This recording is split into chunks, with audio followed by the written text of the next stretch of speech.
ഏകദേശം 44 വർഷം വരുന്ന എൻ്റെ അമേരിക്കയിലെ ജീവിതത്തിനിടയിൽ ഇന്ത്യയെപ്പറ്റി വളരെ അഭിമാനം തോന്നിയിട്ടുള്ള നിമിഷങ്ങളായിരുന്നു നരേന്ദ്രമോദി ഇത്തവണ വന്നു കഴിഞ്ഞിട്ട്. പല രാഷ്ട്രീയക്കാരും നേതാക്കന്മാരും അമേരിക്ക വരുന്നത് ഞാൻ കണ്ടിട്ടുണ്ട്. എന്നാൽ ഒരു വേൾഡ് ലീഡറിന്റെ എല്ലാ പരിവേഷത്തോടും കൂടെ ഇന്ത്യയെ മുഴുവൻ പ്രതിനിധാനം ചെയ്തുകൊണ്ട് ഒരു ഇന്ത്യൻ നേതാവ് വരുന്നത് വളരെ അപൂർവമായിട്ട് കാണാനായിട്ട് സാധിക്കും. എന്നെ പ്രത്യേകം ശ്രദ്ധിച്ചൊന്ന് കാര്യമാണ്, ഇവിടെ ഇറങ്ങിയ അവസരത്തിൽ ഒരു പത്രലേഖകൻ ചോദിക്കുന്നുണ്ട്, ചൈനയുടെ പുരോഗതിയെക്കാട്ടും ഏതാണ്ട് 2-3% ഇന്ത്യയിലാണ് കുറവ്, ഇന്ത്യൻ ജനാധിപത്യം കൊണ്ടാണോ ഇത് കുഴപ്പം? ചിരിച്ചുകൊണ്ട് മോഡി ഉത്തരം നൽകുന്നത് കേട്ടു. 2-3% പുരോഗതിയല്ല ഇന്ത്യക്കാരനെ സംബന്ധിച്ച് ഇന്ത്യൻ ജനാധിപത്യം. ഇതൊരു വ്യവസ്ഥിതി മാത്രമല്ല, ഇന്ത്യൻ ജീവിത രീതിയുടെ ഭാഗമാണ്.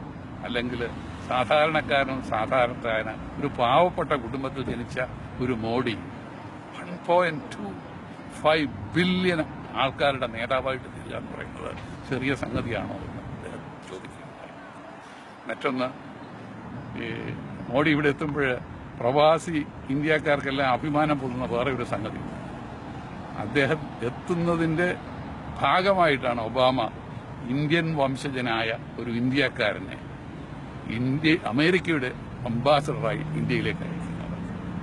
മാത്രമല്ല, അപൂർവങ്ങളിൽ അപൂർവമായിട്ട് ഏകദേശം 38ഓളം ഏറ്റവും പ്രധാനപ്പെട്ട കോർപ്പറേഷൻസുമായിട്ട് അദ്ദേഹം ചർച്ച നടത്തുകയാണ്. അതിന്റെ വേറെ ഒരു ഭാഗം, ഈ കോർപ്പറേഷനുകളിൽ ഒരു നല്ല പങ്കിന്റെ മേധാവിത്വ തലപ്പത്തിരിക്കുന്നത് ഇന്ത്യക്കാരാണ്.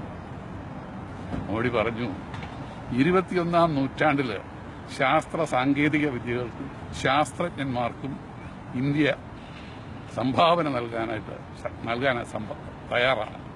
ഒരു വളരെ വാസ്തവകരമായൊരു സംഗതിയാണ് അദ്ദേഹം പറഞ്ഞത്. വേറൊന്നും എന്നെ ശ്രദ്ധിച്ചത്, അദ്ദേഹത്തോട് ചോദിച്ചു, ഇന്ത്യയിൽ ഏതോ അൽഖയ്ദ ബ്രാഞ്ച് തുടങ്ങുന്നുവല്ലോ. അദ്ദേഹം ചിരിച്ചുകൊണ്ട് നൽകിയ മതിയുള്ളൂ. അതിനെപ്പറ്റി നിങ്ങൾ ഭയപ്പെടേണ്ട ആവശ്യമില്ല. ആ ചോദ്യം തന്നെ ഇന്ത്യയിലെ മുസ്ലിങ്ങളെ നിങ്ങൾക്ക് അറിയാൻ മേടാത്തതുണ്ട്.